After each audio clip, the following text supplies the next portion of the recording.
we look back on this dreamy idea of them slumped in their leather armchairs, grabbing a few hours of sleep and then getting the call to scramble and running out across these green airfields and, with their parachutes flapping behind them and, climbing up into Hurricanes and Spitfires. And it just doesn't seem real.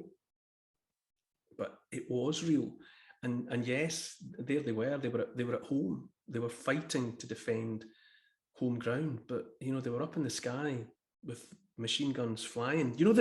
With a fully armed a Spitfire or a Hurricane, if you kept your finger on the trigger for 15 seconds or less, it was all gone.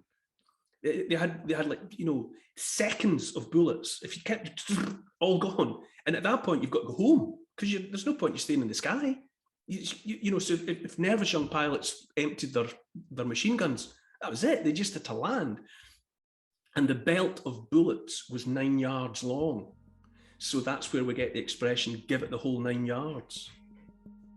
Because if you kept your finger on the trigger, all 9 yards of bullets went out of your guns, and that was it. You'd given it the whole 9 yards.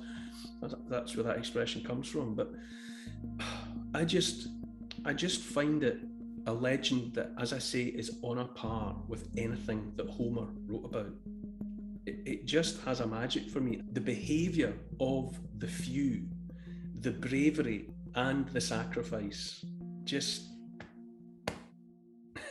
gets me.